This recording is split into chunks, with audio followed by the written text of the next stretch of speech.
ในโอกาสเกิดอาศัยท้องแม่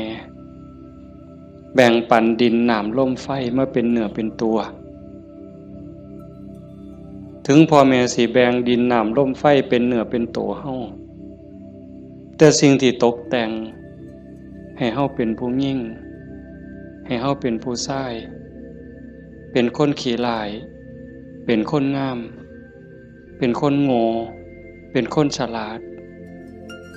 เป็นคนถูกเป็นคนรวยอันนั้นขึ้นกับบุญเนี่ยขึ้นกับบุญกับบาปที่ได้เฮ็ดได้สร้างได้ทำไว้ตั้งแต่อดีตก่อน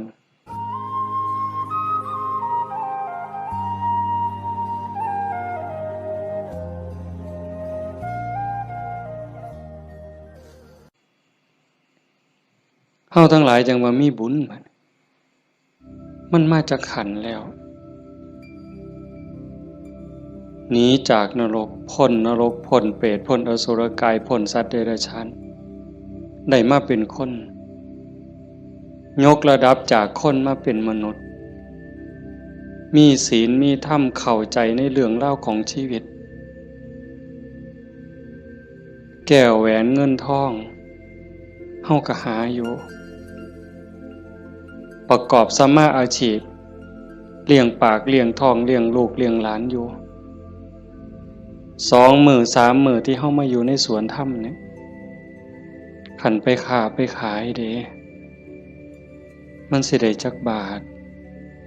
ผู้บางคนได้เป็นพันผู้บางคนได้เป็นหมื่นแต่ญาติโยมคิดว่าเอาไว้ซะก่อนแก้วแหวนเงินทองก็มีค่าอยู่มีประโยชน์อยู่แต่มันบ่สู่บุญบ่สู่บุญบ่สู่กุศลบุญกุศลจะเฮ็ดให้เฮาดียิ่งขึ้นไปกว่านี้สูงขึ้นไปกว่านี้บุญเป็นที่เพิงปุญญานิปะละโลกัสสมิงปฏิทาหุนติปานินังเพราะเหตุว่าบุญนั้นเป็นที่พึ่งของสัตว์ทั้งหลายในโลกหน้าพร้อมทั้งโลกต่อไป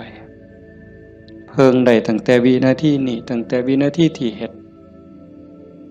บุญก็เอากายเอาวาจาเอาใจนี่เฮ็ดบาปก็เอากายวาจาใจนี่เฮ็ดบาปเฮ็ดให้เกิดความทุกข์เกิดความเดือดร้อนคันแม่นเฮ็ดบาปดูๆเฮ็ดบาปบ่อยๆเฮ็ดบาปหลายๆถึงในขณะที่เฮ็ดมันสิม่วนมันสิสะใจก็ตามแต่จักมื้อหนึ่งเวลาหนึ่งมันจะเดือดร้อนในข้าวที่มันลุ่มหลงมันก็บ่ย้านหยังดอก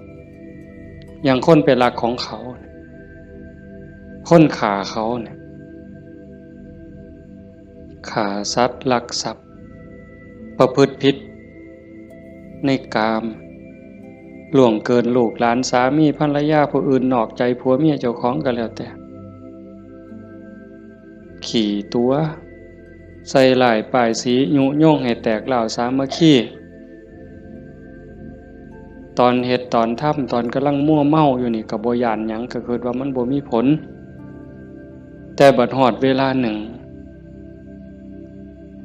มันจะเกิดความเศร้าหมองเกิดความย้านแต่มาว่าทุกคนเนี่ยแม่นสิปากคำเว้ายืนยันนักแน่นว่าบ่เชื่อดอกว่าบาปมีบุญมีชาติหน้าชาติก่อนนรกสวรรค์บ่มีดอกนั่นก็เว้าแต่ปากซ่อมมึงโลดคันมีคนแนวนั้นอยู่ใกล้เฮาปากว่าบ่ย้านแต่ว่าใจส่วนลึกเนี่ยมันยังมีอยู่วันๆอยู่คือกันบัดยามเจ็บยามไข้หรือยามที่บาปกรรมมันตามท่านตกทุกข์ได้ยากลำบากลำบนตอนนั้นสิกระวนกระวายเป็นทุกข์ตั้งแต่ยังมีชีวิตอยู่แต่ขันคนที่เชื่อมั่นอยู่แล้วว่าบาปมีบุญมีชาติหน้าชาติก่อนนรกสวรรค์มี ขันเผลอไปเฮ็ดบาปปั๊บด้วยความคิดไม่ออกเนี่ยเคยเป็นคิดบ่ดีบ่งามกับพ่อกับแม่กับครูบาอาจารย์พาสององค์เจ้าเพียงแค่ความคิดแป๊บนิดเดียวเศร้าหมองเดือดร้อนทันทีเห็นบ่ได้โดนเลยเด้อากาลิโกเลยเด้เกิดทุกข์เกิดเดือดร้อนทันทีบาปคือความทุกข์คือเครื่องเดือดร้อนในปัจจุบันส่งผลไปเรื่อยๆเรื่อยๆขันกำลังบาปมันแห้งมันยังส่งผลอยู่เจ็บไข้ไก่ล้มไก่ตายมันก็หลอกล้อนพาจิตตกไปสู่อบายหนักสุดลงสู่นรกเบาลงมาเป็นเปรตอสุรกายเบาอีกเป็นสัตว์เดรัจฉานใส่บาปใส่กรรมอยู่นั่นเบาบางแล้วเมื่อเวลากลับมาเกิดเป็นคนอีกเถื่อเศษบาปตามมาพิการหูหนวกตั้งแต่เกิดผู้บางคนตาบอดตั้งแต่เกิดผู้บางคนอวัยวะบ่สมส่วนผู้บางคนอวัยวะครบคือหมูตีนครบมือครบแข้งขาครบแต่ว่าขี้ร้ายโยมว่ามันถูกซ้ำใดเห็นหมูเขางามเจ้าของก็นั่งเศร้าซองก็โจกงามเลยจะเป็นอุกจะเป็นอังลังเถื่อก็หน้าตาดีดีแต่พิการมันมีแนวเหตุให้กลุ่มใจทุกข์ใจอยู่หั่นบ้านเมืองเขามีมือ10 นิ้วนิ้วมือ10 นิ้วเจ้าของพันมี9เป็นตะยูว่าบัดนี้ไหว้พระย่ามใดก็จักสิเสียงจักสิเฮ็ดจังได๋ขาดก็บ่ดีคันเกินมา11 นิ้วแล้วบัดนี้สิ่งเหล่านี้เป็นผลของบาปที่ตามมาเล็กๆนะคันแม่นว่าอวัยวะก็คือหมู่อยู่หน้าตาก็พอไปวัดไปว่าก็บ่พอสิอายคนปานใดแต่ว่าทุกข์ล่ะเฮ็ดเวียกปานไฟไหม้มือไหม้ตีนคำบ่ได้ยืนขึ้นบ่ได้อยู่แต่บ่พออยู่พอกินจักเถื่อเอาคันหาอีกแนวนึงดีล่ะพ่ออยู่พ่อกินหน้าตาก็พ่อไปวัดไปว่าแต่ว่าได้ผัวขี่เหล้าเป็นจังไดคันสิป้ามันก็หักอยู่ได้เมียปล่อยเก่งบัดนี้เป็นจังไดเจ้าพ่ออยู่บ่บัดนี้ก็ยังว่าคู่กรรมคู่เวรเอาให้อีกก็ได้ผัวก็ดีดีเมียก็ดีดีบอกกันอ้อมแอมอ้อมแอมปานเทวดาแต่ว่าลูกปานผีบัดนี้ผานมันอย่างเดียว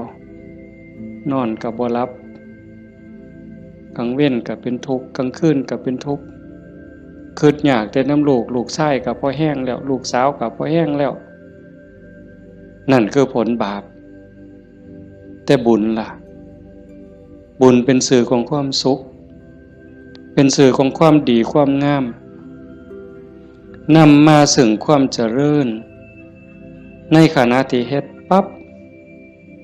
เฮ็ดบาปก็เอากายวาจาใจเฮ็ดบุญก็เอากายเอาวาจาใจนี่เฮ็ดแต่ว่าบุญเฮ็ดแล้วมีความสุขบ่ต้องรอชาติหน้ายังไม่ออกมาในสวนธรรมกราบพระปั๊บบ่แม่นกราบตามธรรมเนียมเนี่ยกราบด้วยความเข้าใจว่าเฮากราบพระรัตนตรัยพระพุทธเจ้าพระธรรมพระสงฆ์พระพุทธะนี่อยู่ในใจกราบลงไปโดยสำนึกขึ้นขององค์สมเด็จพระบรมศาสดามันเกิดความอิ่มใจเกิดปีติสิสังเกตไม่ออกสังเกตเจ้าของอยู่ว่าเวลาเฮานั่งสมาธิเนี่ยคือภาคค่ำเนี่ยแหละภาคแรงเนี่ย5 โมงแรง 6 โมงแรงนั่งสมาธินิ่งๆหอดเวลาทำวัด คุกเข่าขึ้นกราบงามๆนิ่มนวลคือกราบไปบนหลังพระบาทของพระพุทธเจ้ากราบลงไปบนหลังตีนเอาภาษาเฮาเอาหน้าผากแตะลงไปบนหลังตีนของพระพุทธเจ้ากราบ3 เทื่อแล้วเงยขึ้นประนมมืออะระหังสัมมาสัมพุทโธภะคะวาพระผู้มีพระภาคเจ้าเป็นพระอรหันต์ดับเพลิงกิเลสเพลิงทุกข์สิ้นเชิงตรัสรู้ชอบได้โดยพระองค์เองโอ้ซ้ำนี่มันอิ่มน้ำตาไหลอ่อนซ่อนเจ้าของอิ่มใจภูมิใจเด้ทั้งเถื่อเฮาบ่ต้องเว้าคิดซื่อๆนั่งสมาธินิ่งๆทบทวนพระพุทธเจ้าเพิ่นเป็นไผมาจากไสเฮ็ดจังได๋ได้เป็นพระพุทธเจ้าบุกบั่นฝ่าฟันเสียสละหยังมาแน่กลัวได้เป็นพระพุทธเจ้าพอได้เป็นพระพุทธเจ้าแล้วขนขวายในการบอกการสอนการแนะการนำพระมหากรุณาธิคุณที่ยิ่งใหญ่หวังให้สรรพสัตว์ทั้งหลายพ้นไปจากความทุกข์พ้นไปจากการเกิดการแก่การเจ็บการตายพอพระองค์เห็นว่าวัฏฏะสงสารนี้หาความปลอดภัยอีหยังบ่ได้เฮ็ดบุญบักใหญ่หลวงตกนรกก็มีเฮ็ดดีมาตลอดชีวิตพลาดนิดเดียวล่วงลงสู่อบายก็บ่อึดแม่นสิเกิดมาเป็นคนดีแล้วงามแล้วร่ำรวยเฉลียวฉลาดมียศถาบรรดาศักดิ์แล้วแต่ความทุกข์ก็บ่เคยห่างหายไปจากคนเกิดเป็นทุกข์โยมกระทบทวนเห็นเกิดในท้องแม่9 เดือน10 เดือนพัฒนาการเฮานั่งคดจ้องของอยู่ในท้องแม่มือคลอดแม่ก็เกือบตายทั้งเถื่อก็ตายอีหลีแม่ก็ห้องโฮโพสังกาหมดลูกหลุดออกมาสลบเลยลูกพดออกมาปั๊บก็หายกากหลด100%เต็มหมดสุคนทุกข์เลยเกิดมาทุกข์แก่ก็ทุกข์หูจักสุคนแล้วนั่งอยู่นี่เจ็บแขวเจ็บข้างเจ็บแข้งเจ็บขาปวดหลังปวดเอวเคยหมดสุคนนะหัวงอกตั้งแต่หัวงอกก็คือมันบ่เจ็บบ่ปวดก็ทุกข์เว้ยไม่ออกเป็นเลยว่ะซองกระจกเห็นผมงอกนี่ถอนปั๊บโลดย่านเข้าว่าเจ้าของเฒ่าเห็นบ่อายุ40คนเขาเอิ้นแม่ใหญ่ได้งวกปั๊บตาเขียวปื้อโลดเด้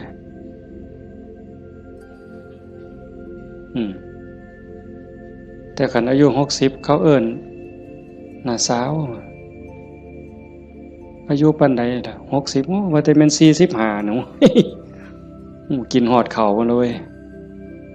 เป็นบ้าเด้นี่ดีใจอ่ะเห็นบ่เฒ่าก็เป็นทุกข์เจ็บก็เป็นทุกข์ตายล่ะคนตายตอนมันตายแล้วมันบ่ทุกข์ดอกร่างกายหั่นแต่ว่าความรู้สึกนึกคิดน่ะมันห่างย่านตอนบ่ทันตายเนี่ยมันย่านเป็นหยังจังย่านคันคำถามแนวนี้เป็นหยังจังย่านตายบ่มั่นใจในเจ้าของ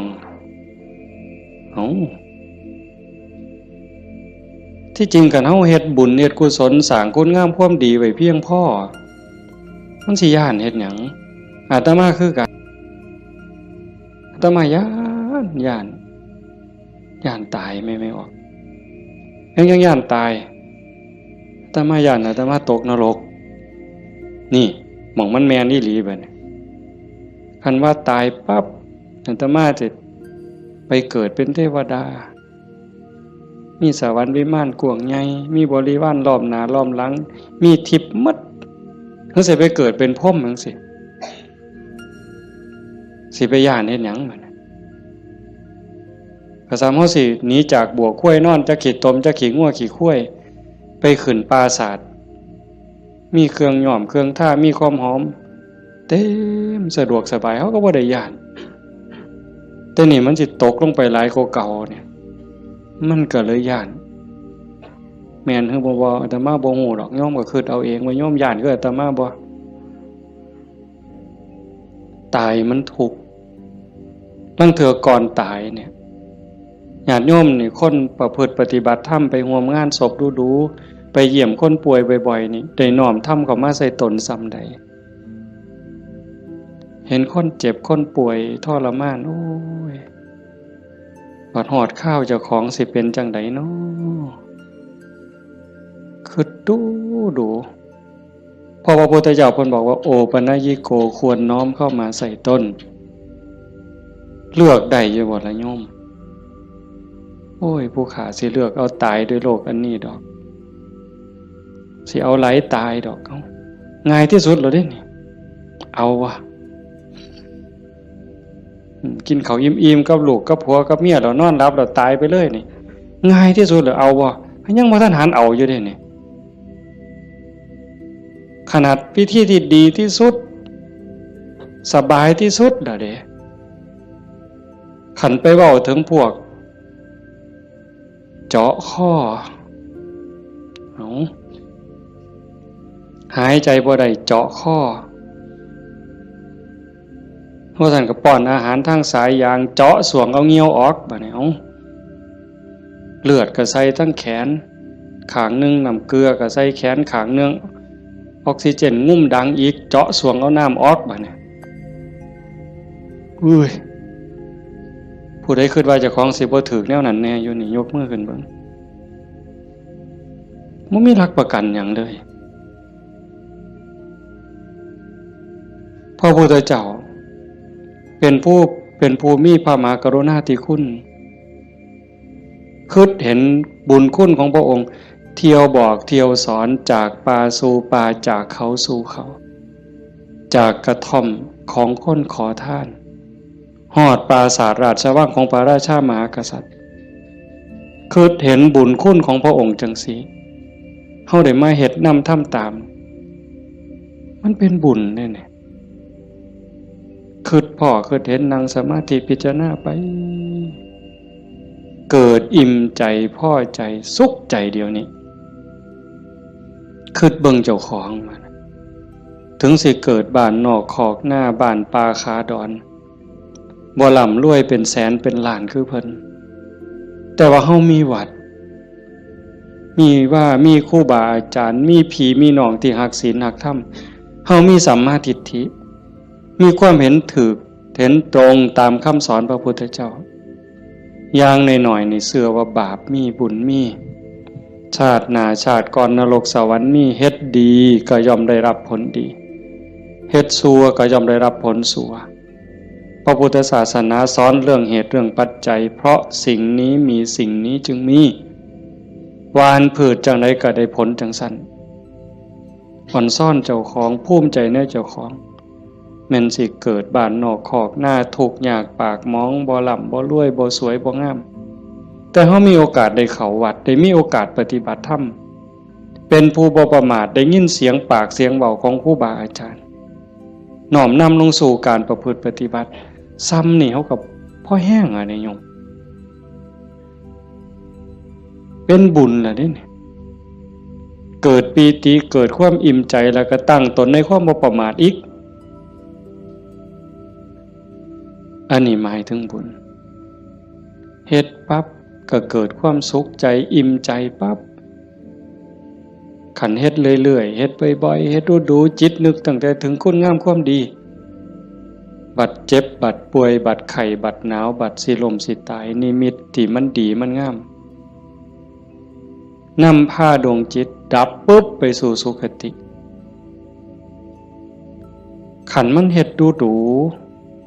อันนี้หมายถึงดีเด้ให้ท่านรักษาศีลเจริญภาวนาเลี้ยงพ่อเลี้ยงแม่เขาวัดเขาว่าสร้างน้ำทำบุญมีจิตเอื้อเฟื้อเกื้อกูลขันมันเฮ็ดดูบ่อยๆจิตมันเที่ยวทางนี้ดูอันดอกมันก็ง่ายต่อการสิเกิดสิ่งเหล่านี้ในการจูงจิตไปสู่สุคติดับปุ๊บก็ไปสู่สวรรค์ไปสู่พรหมเอื่นว่าไปสู่สุคติใส่บุญใส่กุศลไปจนหมดแห้ง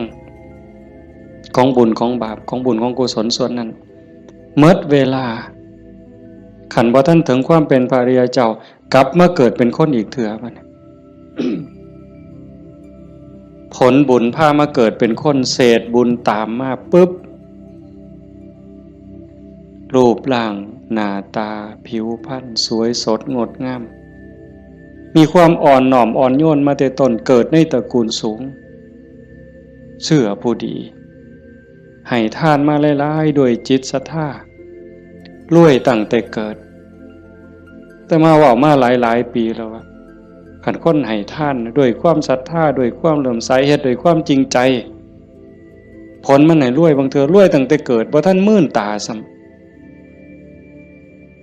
ปู่ย่าตายายเตรียมฝากธนาคารไว้ให้เปิดบัญชีไว้รับ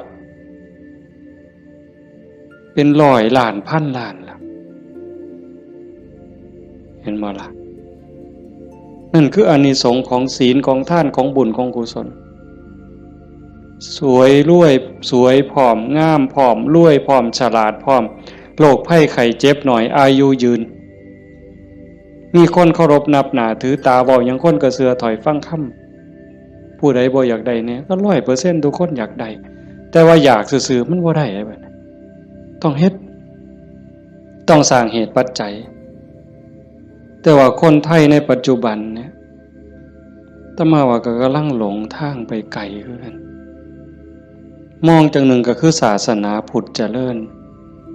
เบิ่งอีกแนวหนึ่งก็คือเสื่อมเต็มทีในเวลาเนี่ยนี่คือชุมนุมชนของเฮาเนี่ยกลุ่มเฮาเนี่ยคือเจริญอยู่แต่ว่าอีกกลุ่มหนึ่งมันอาศัยพุทธศาสนาติดยี่ห้อพุทธศาสนาแต่ว่าเนื้อในแกะกล่องเปิดขวดกินเข้าไปมันบ่แม่นบ่อยากเว้าหลายปานใดดอกเรื่องหมู่นี้แต่มันต้องเถือกับเป็นตะเว้าอ่อนวอนบวงสรวงพิธีกรรมเนี่ยมันออกนอกทางหมดนิยมคันมันสิง่ายปานนี้พระพุทธเจ้าสิมานั่งเฮ็ดหยังสิสอนเฮาให้ฝึกให้ฝนให้เพียรเฮ็ดหยังครูบาอาจารย์หลวงปู่หมั่นหลวงปู่ชาเอาชีวิตเกือบบ่รอดก็สั่นก็ครึ่งฝ่ายแล้วก็มาผูกหัวเจ้าของก็สวดซะทีล่ะอิติปิโส1,800,000ก็ได้ตัวให้มันหอเวินกิเลสคูโคบเอาโลดติล่ะมันแม่นบ่ล่ะกระแสนี่กำลังแห้งไม่ออกกระแสนี่กำลังหลายนั่งเถื่อกับเงินนี่เป็นตัวตั้งบ่ได้ตั้งใจดอกแต่ขี่รถมาได้ยินไหมเปิดวิทยุฟังแถวนี่ล่ะวิทยุแถวนี่ล่ะหมดน้ำกันนี่ล่ะเนาะพอมันได้เงินหลายบางมื้อวันที่2บ่อาตมาไปเทศงานนึงเทศจบคนกำลังลังมาอันนี้มื้อสาวมื้อรุ่นก็เลยถามประธานงานเขาก็บ่ฮู้ดอกว่าท่านเข้าใจว่ามันเป็นแนวใดนะถามว่าเป็นจังได๋งานเรียบร้อยดีอยู่บ่เรียบร้อยอยู่ค่าน้อยเพิ่นว่าอุ้ยได้เงิน 800,000 กว่าเพิ่นว่าสาธุว่ะงานคืนเดียวง่ายๆแจกไม่หีบกันหมดคืนเนี่ย อยากเคาะเมิดไว้ก็ออกแบ่งใหญ่ๆถ้ามาเสือว่าพระพุทธเจ้าบ่สอนแล้วก็บ่ได้พาเฮ็ดแนวนั้นแต่แนวจังซี่นี่ไม่ออกบ่ออกนอกจากเป็นบุญเป็นกุศลเด้เฮามาเฮ็ดในมื้อนี้เวลานี้เด้นอกจากมาสร้างบุญแล้วมาหาที่เพิงสำหรับดวงจิตดวงวิญญาณเจ้าของแล้วชีวิตมันมีกายกับใจอย่างว่าร่างกายประกอบด้วยดินน้ำลมไฟเหมือนเวลามันก็แตกสลายดินขึ้นดินน้ำขึ้นน้ำลมขึ้นลมไฟขึ้นไฟแต่กระแสจิตกระแสใจกระแสวิญญาณเดินทางต่อหอบบุญหอบบาปไปขันดวงจิตดวงใจดวงใดได้รับการพัฒนานอกจากบุญแล้วพัฒนาคือมันเฮ็ดให้เกิดให้มียกระดับเจ้าของสูงขึ้นจากอำนาจการบีบคั้นกดขี่ข่มเหงของกิเลสคือความโลภความโกรธความหลงจิตดวงนั้นเบายิ่งเบายิ่งละเอียดยิ่งสูงใกล้พระพุทธเจ้าไปเรื่อยๆเรื่อยๆเรื่อยๆขันใจต่ำก็หมายความว่ากิเลสถมมันหลายใจสูงกิเลสติดหน่อยขันสูงที่สุดกิเลสเกาะบ่ได้ก็เป็นอิสระจากกิเลสไปเข้ามาเดินจงกรมมานั่งสมาธิสวดมนต์ฟังเทศน์ฟังธรรมก็เพื่อสิซักฟอกจิตใจเจ้าของการฟังธรรมนี่ก็เป็นตนหนึ่งเฮ็ดให้เฮาได้เกิดปีติเกิดความสุขเกิดสมาธิตั้งแต่เกิดความเข้าใจได้ส่องได้ทางยกจิตเจ้าของให้มันสูงยิ่งขึ้นได้เฮาก็เฮ็ดหลายๆอย่างทั้งการฟังทั้งการประพฤติปฏิบัติทั้งการสวดมนต์เฮาทำวัดแปลมันยิ่งเห็นยิ่งเข้าใจอย่าเอาเพียงแค่มวลเอาเพียงแค่ความไพเราะอย่างเดียวเฮาสวดซ่าๆเฮามีโอกาสพินิจพิจารณาถึงความหมายที่เฮากล่าวออกไปแต่ละคำน้อมนึกเห็นพระพุทธเจ้านึกถึงครูบาอาจารย์พระอริยสงฆ์คือจังเพิ่นบอกเพิ่นสอนอ่านไปนำสวดไปนำพิจารณาหาเหตุหาผลหาความหมายนำมันจะได้เข้าใจยิ่งขึ้นคันเฮาคิดจังสี่คือโยมพอออกผู้เป็นเจ้าภาพเป็นตะเงิดคนอีหลีเด้อาตมาเห็นอาจจะเห็นมาหลายแต่จื้อได้นี่เป็นรายที่สองผู้หนึ่งโยมเพื่อสังขะจังหวัดสุรินทร์เฮ็ดแรกๆเนี่ยเฮ็ดเป็นรีสอร์ทเฮ็ดสวนนี่เป็นรีสอร์ทมีบ้านพักเอาไปเอามาไปปฏิบัติธรรมดูเขาก็คือสิบ่ต่างกับเจ้าภาพเฮาใจตกลงไปในกระแสธรรมหักศีลหักธรรมมั่นใจแล้วว่าอันใดสิเป็นที่เพิงของชีวิตอันใดสิเป็นสมบัติควรสิถือออกจากโลกนี้ก็ค่อยๆเปลี่ยนบัดจากรีสอร์ทจากบ้านพักนัดพี่นัดน้องไปร่วมปฏิบัติจากกลุ่มก่อนเล็กๆจัดประกาศงานบักใหญ่มีงานปฏิบัติธรรมมาหลายปีตั้งสถานีวิทยุคือกันเลย2 ปีที่ผ่านมาหลังเนี่ยจัดงานปริวาสโยมได้ไหนไม่ออกได้ไหนเอาสวนเจ้าของจัดเป็นงานปฏิบัติธรรมนิมนต์พระมาเขาอยู่ปริวาสกรรมญาติโยมไม่ออกชาวบ้านกับมาร่วมปฏิบัตินำกับพ่อๆกันนี่แหละครับเฮาแต่เพิ่นก็มีพระเสริมเข้ามานี่คือมั่นใจแล้วว่าสิ่งที่สิถือออกจากโลกนี้นอกจากบุญกุศลคุณงามความดียังมีโอกาสได้คัดเกลาจิตใจยกระดับจิตวิญญาณเจ้าของให้สูงขึ้นให้มันสูงขึ้นจากอำนาจของความโลภความโกรธความหลง ความอิจฉาริษยาอาฆาตพยาบาทจองเว้นหน่อยเนื้อต่ำใจบุญยังบ่ท่านปลอดภัยปานใดเลยดีอยู่แต่บ่ท่านปลอดภัยเพราะว่าคำสอนของศาสนาญาติโยมก็ได้ยินอยู่แล้วหลายๆมื้อเฮาก็ทำวัดอยู่ประจำละชั่วประพฤติดีเห็นบ่ละชั่วประพฤติดีทำจิตให้บริสุทธิ์ตัวจิตบริสุทธิ์นี่จึงเป็นพุทธศาสนาละชั่วมาเฮ็ดดีนี่มันยังบ่ทันฮอดพุทธศาสนาแต่มันเป็นหลักษากลของโลกของจักรวาลผู้ใดเขาก็สอนกันแบบนี้ญาติโยมก็ลองพิจารณาว่าชีวิตเฮาที่เหลืออยู่เนี่ยเฮาสิเฮ็ดจังได๋จังสิใกล้พระพุทธเจ้าใกล้หลักธรรมเข้าไปที่สุดจากชั่วมาถึงดีจากดีไปถึงว่างจากชั่วมาถึงดีจากดีไปถึงว่างตัวทางสายกลางเนี่ยเฮาเดินจงกรมเฮานั่งสมาธิแน่ๆแล้วว่าเฮานั่งเอาบุญแต่ว่าเหนือกว่านั้นเด้การพัฒนาการยกระดับจิตโยมก็ต้องเบิ่งนำเพราะว่าธรรมะคำสั่งสอนของพระพุทธเจ้ามันปฏิบัติได้บ่จำกัดการสวากขาโตภควตาธัมโมพระธรรมเป็นสิ่งที่พระผู้มีพระภาคเจ้าตรัสไว้ดีแล้วเฮาสวดมนต์ว่าจังซี่ดีนี่หมายความว่าจังได๋ดีก็หมายความว่าบ่ชั่วตอบแบบพี่บ่าเว้าเด้ดีคือบ่ชั่วแต่ในความหมายนั้นดีแล้วหมายความว่าบ่ขาดพระพุทธเจ้าสอนไว้ตรัสไว้บ่ขาดแล้วก็บ่เกินพอดีสำหรับการดับทุกข์สำหรับการสร้างบุญสร้างกุศลสร้างประโยชน์กับส่วนรวมแล้วพอดีสำหรับการดับทุกข์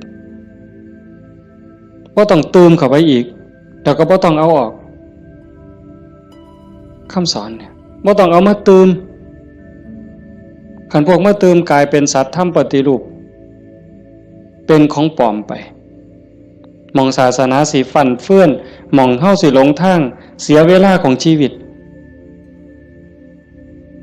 เฮ็ดไปก็เสียเงินเปล่าเสียเวลาเปล่านั่นคือมัน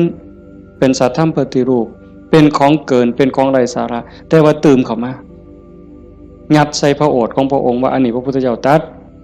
นี่คือเหตุการณ์หลายๆอย่างอยู่ในเวลานี่ในสังคมชาวพุทธเฮาบ่ขาดแล้วก็บ่เกินสวากขาโตภควตาธัมโมพระธรรมเป็นสิ่งที่พระผู้มีพระภาคเจ้าตรัสไว้ง่ายแล้วนอกจากดีแล้วก็ง่ายนำเพียงจังว่าง่ายเป็นเหมือนกับเปิดของที่ปิดของที่ถูกปิดอันไหนเป็นคนปิดความบ่ฮู้อวิชชาความบ่ฮู้โมหะความหลงความมืดมันครอบงำจิตใจของเราสัตว์มาชั่วอนันตกาลจนเจ้าชายสิทธัตถะเสด็จออกบวชบำเพ็ญเพียรบารมีได้ตรัสรู้ใต้ต้นพระศรีมหาโพธิ์ก่อนพุทธศักราช45ปีนั้นจึงเปิดขึ้นมาได้นักบวชก่อนพระองค์เนี่ยเฮาสินับหลายปานใดเป็นหมื่นองค์หมื่นศาสดาหมื่นครูอาจารย์ที่แสวงหาแต่ว่าบ่มีผู้ใดพอเปิดบ่ออกบุญบารมีบ่ถึงแต่เจ้าชายสิทธัตถะบำเพ็ญบารมี20อสงไขยกำไรแสนมหากัปบารมีเต็มเปี่ยมจังสามารถเปิดของที่ปิดหงายของที่คว่ำจุดแสงสว่างในที่มืดบอกทางแก่คนหลงทางนี่คือคำสอนพระพุทธเจ้าเด้เปิดของที่ปิดหงายของที่คว่ำบอกทางแก่คนหลงทางจุดแสงสว่างในที่มืดก็จังว่าตรัสไว้ง่ายแล้วธรรมมันอันมีส่วนขี้ริ้วพระองค์เฉือนออกหมดสิ้นแล้ว ตัวไหนมันเฟือมันฝุ่มเฟื่อยเป็นเรื่องไร้สาระเฮ็ดให้เสียเวลาพระองค์ปาดออกเฉือนออกหมด คือกันครับใบใหม่เมดป่าแต่พระองค์นำมาสอนซ้ำกับกำใหม่ในมือใบใหม่ในกำมือเนี่ยม่วนหลายมันบ่เป็นประโยชน์บ่เป็นไปเพื่อการดับทุกข์มันอาจเสียหลายคือกับใบใหม่ในป่าสูตรนั่นสูตรนี่สูตรยารักษาโรคสูตรสะเดาะเคราะห์ต่อชะตายังก็สิบอกกันคือซุมื้อเสริมดวงเสริมมงคลนั่นก็แล้วแต่วิชาที่มันบ่เป็นไปตรงไปเพื่อความดับทุกข์พระองค์บ่เอามาสอนเฉือนออกบ่เอามาเว้าถือเป็นเรื่องไร้สาระเป็นหยังจังเอาแต่สิ่งที่มันเป็นประโยชน์ล้วนๆเอาแต่แก่นเพราะว่าวันเวลาของชีวิตเฮาบ่พอโยมชีวิตหนึ่งๆเฮาบ่พอสำหรับการจะปลดเปลื้องกิเลสออกจากใจเป็นเรื่องรีบด่วนวันเวลาของชีวิตเฮามันบ่ถึง100 ปีจะคนเนี่ยเห็นบ่เบิ่งดีๆเด้เฮาเกิดมาอยู่ในโลกนี่มันบ่เกิน100 ปีหลายคนอยู่นี่60แล้ว70แล้วอายุจน70หัวงอกแขวหักแล้วเนี่ยกิเลสลดลงหรือยังถามเจ้าของเบิ่งยังเครียดให้ลูกเขยบ่เครียดให้ลูกไผ่บ่ไปตักอาหารยามมื้อเช้านี่มันอยากได้หลายเกินจำเป็นบ่นั่งเถื่อตักไปก็อันนี้ก็สิเป็นตาแซ่บอันนี้ก็สิเป็นตาแซ่บตักไปตักมาแงกเบิ่งถาดโอ้มันสิกินหมดบ่พ่อละเพิ่นว่าย่างสิวิโตเฮ็ดบักสมยังถอยกลับหลังมาอีกอยู่2 ก้าวกำปึ๊บอีกอยู่นี่คือเฮาพัฒนาบ่ทันไปเนี่ยตอนนี้อายุ70นี่เอาบักสมมาหน่วยนึงยังบ่พอยังเอาหน่วย2ไว้เสียงไว้ให้หลานอยู่มื้ออื่นมื้อเนี่ยเจ้าว่ามันของเล่นซั่นบ่กิเลสเนี่ยสิเอาชนะมันแนวใดหลายภพหลายชาติหลายแสนชาติล้านชาติมาแล้วที่เฮาแพ้มาตลอดแต่ว่าก็ใครแน่ชาตินี้ได้มาเป็นคนสู่ตอนในสนามนี่เวทีนี่ก็แม่นนักมวยนี่คือเวทีแก้มือแม่ว่านัดล้างตาก็แม่นการแก้มือกันเป็นกีฬาหยังก็ตามนี่เป็นไฟหนึ่งเป็นเกมหนึ่งที่เฮาสิเอาชนะมันแต่ตอนนี้จากยกแรกมาจนฮอดยก5นี่เฮาถึก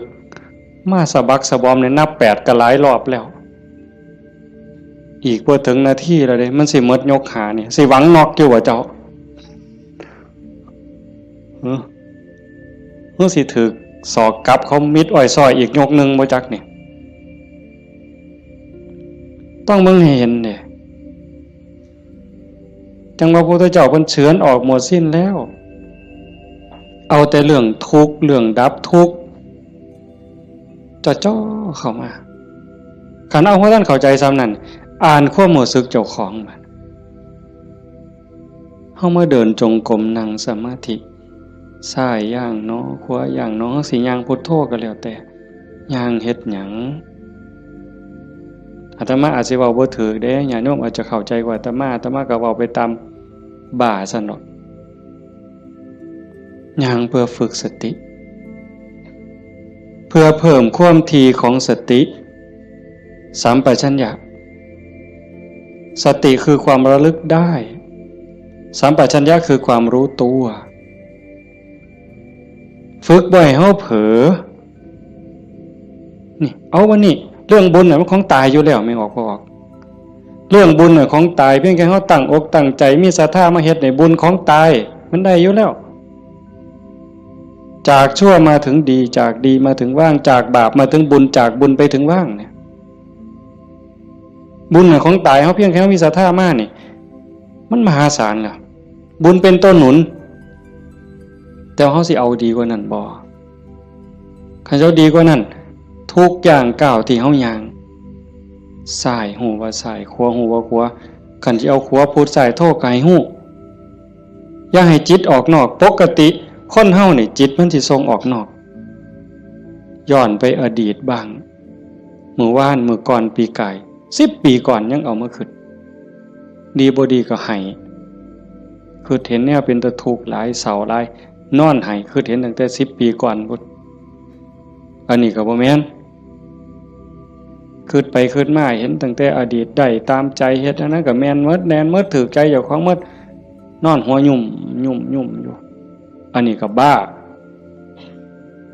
บ่แม่น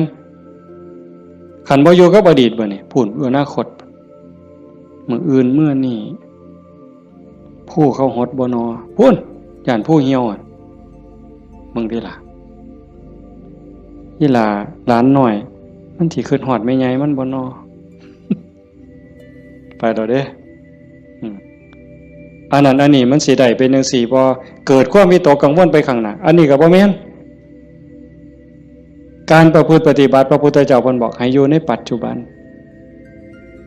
อดีตก็ละไปแล้วอนาคตก็ยังไม่มาให้อยู่กับปัจจุบันที่เฮาพุทโธนี่คือเห็นปัจจุบันหายใจเข้าพุทนี่เห็นปัจจุบันโธออกนี่เห็นปัจจุบันนี่เมื่อมีสติอยู่กับปัจจุบันอันนี้เป็นเครื่องฝึกเป็นเครื่องมือในการฝึกจิตที่มันเคยวอกแวกไปอดีตแน่อนาคตแน่บ่นิ่งแน่เพราะเฮาจับไว้กับอารมณ์พระกรรมฐานผู้บางคนก็ท้องพองท้องยุบหนอพองหนอพุทโธคือลมหายใจซื่อๆเอามันมาจับไว้นี่จิตมันก็ค่อยนิ่งเข้าคันเฮาบ่ลดละความเพียรคันจะว่าถึงสติเป็นคือกับหัวสติเตสังนิวารนังสติเป็นเครื่องกั้นหยังกั้นกิเลสคือความเศร้าหมองคือความมืดความเศร้าหมองแห่งจิตแห่งใจบ่ให้มันมาท่วมทับจิตก็คือฝึกจังซี่คันสมมุติว่าสติเป็นเครื่องหัวเป็นหลักหัวมื้อนึงคือฮอดพุทโธเทื่อนึงขาดบ่เนี่ยเมิดมื้อคือฮอดพุทโธได้เทื่อนึง2เทื่อ10เทื่อ100เทื่อก็ยังว่าห่างคันมันเป็นหลักหัวนี่ลมฮอดสร้างคันสมมุติว่าเฮ็ดไร่เฮ็ดนานี่บ่ว่าแต่งัวเขาสิมากินดอกข้วยสิมากินดอกลมฮอดสร้างหัวมันห่างแม่นมั้ยมื้อนี้เฮาฝึกดูๆมาเพียรปฏิบัตินี่ฝังหลักทีเขาแต่ก่อนมันห่างเป็น 2-3 เมตรสร้างเขาได้มื้อนี้ปักเขาไปกลางกึบเหลืออยู่เมตรครึ่งสร้างเขาบ่ล้มเนี่ยแต่ว่าข้วยเขาได้เด้ฝึกเขาไปอีกเพียรไปอีกพยายามเขาไปอีกฟักกึบเขาไปอีกจากเมตรครึ่งเหลือ75เส้นจบข้วยเขาบ่ได้งัวเขาบ่ได้แต่ว่าหมูอาจสิเขาได้เด้ดุดมุนเลยเสียบเข้ากลางกึบเหลือ30กว่าเส้นหมูเขาบ่ได้แต่หมาเขาได้มันเพี้ยนเข้าไปอีกซับเข้ากลางจาก30กว่าเหลืออยู่20 15ขึ้นไปหา20เสียบเข้าไปอีกเหลืออยู่10กว่าเส้นบัดแล้วไก่ก็เขาบ่ได้เสียบเข้าไปอีกไก่เขาบ่ได้กบอาจสิเขาได้ที่เขาอีกกบเขาบ่ได้เขียดโม่เขาได้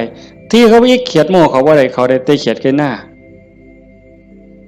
สติเฮาคือกันสติสัมปชัญญะฝึกบ่อยๆฝึกดูๆเห็นดูๆหูดู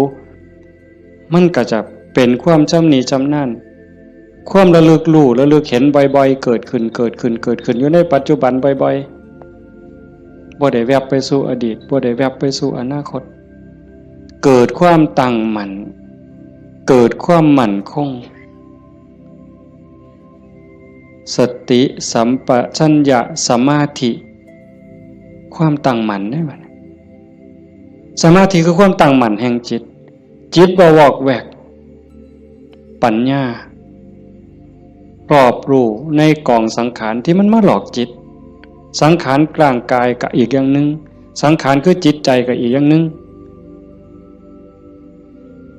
กายนั่งนิ่งแต่ว่าจิตมันคิดไปทั่วทิพย์ทั่วแดนในเมื่อหูจักเรื่อยๆหูจักบ่อยๆพยายามผูกมันไว้คอยตะล่อมจิตมันคือลิงเพิ่นยังว่าผูกไว้คือผูกลิงใส่หลักสติเป็นเหมือนกับเชือกองค์ภาวนาเป็นคือกับหลัก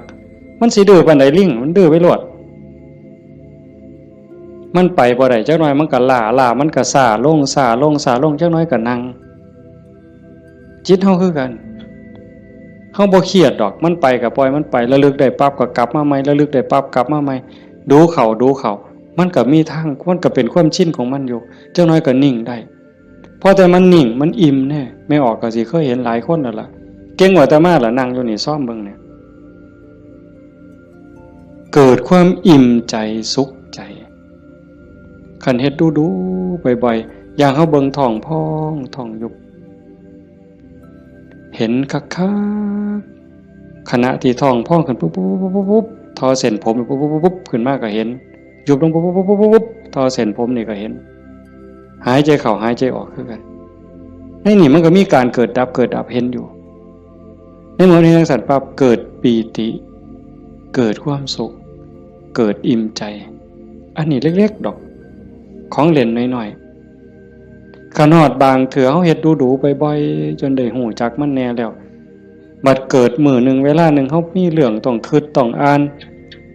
มันหนหูหนหวยกัดกลุ่มกระวนกระว่ายคิดพอปั๊บคิดฮอดกรรมฐานหายใจเข้าดึงลมหายใจเข้าหายใจยาวๆบึ๊บหายใจออกบึ๊บเย็นว่าขนลุกวืบโล่งอันนี้ก็มีก็เป็นบอนพักอีกอันนึงคันเฮ็ดจังสี่ดูบ่อยๆเฮาสิเล่นจังไดกับมันก็ได้ไม่ออกเคยเบิ่งความคิดเจ้าของบ่นั่งเบิ่งซื่อๆเนี่ยหลังจากเบิ่งลมหายใจเข้าหายใจออกพอสมควรบัดเวลานึงเฮาอยากเล่นกับความคิดตั้งสตินั่งจังสี่ปั๊บก็หลับตาเบิ่งรูปเจ้าของนั่งหลังจากนั้นก็ย้อนเข้ามาทางในเบิ่งจิตที่มันนิ่งอยู่ธรรมชาติจิตมันนิ่งมันว่างมันสว่างเป็นประภัสสรแต่กิเลส ความโลภความโกรธความหลงนั้น